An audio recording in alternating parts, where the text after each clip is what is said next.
পূর্বের কথা মোতাবেক এখন থেকে পুরো দেশকে তুফানের হাতে তুলিয়া দেব।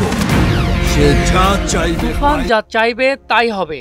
তুফানি ঝড়ের আভাস আগেই দিয়েছিলেন ঢাকাই সিনেমা সুপারস্টার শাকিব খান। মঙ্গলবার দুপুরে সামাজিক যোগাযোগ মাধ্যমে একটি ছবি শেয়ার করে এই আভাস দেন অভিনেতা। তবে কে জানতো সেই ঝড়ে এবার কাঁপবে পুরো ঢালিউড। হয়েছেও সেটাই। মঙ্গলবার বিকেলে প্রকাশ পেয়েছে তুফানের টিজার। ওয়ালটন ফ্রিজ কিনে অনেকের মতো আপনিও হয়ে যেতে পারেন মিলেনিয়াল। সেরা পণ্যের সেরা অফার, যা দেখে প্রশংসায় মেতেছেন নেটিজেনেরা। সিনেমার নির্মাতা রায়হান রাফি ঘোষণা দেন, বাংলার আকাশে বাতাসে এক ভয়ঙ্কর তুফানি ঝড়ের সম্ভাবনা দেখা দিয়েছে।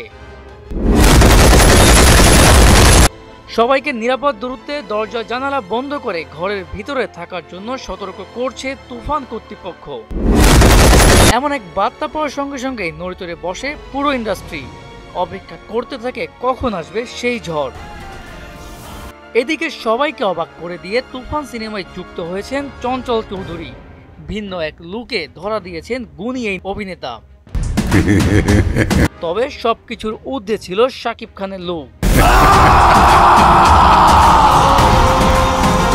এর আগে ঈদ উল ফিতরে সহজ সরল এই মায়াবী ফেস থেকে বেরিয়ে এসে গ্যাংস্টার রূপে নিজেকে তুলে ধরেছেন শাকিব খান। মেজবা রহমান, মোহনা ডিজিটাল। তুফান, খুব ভয় পাইছি রে।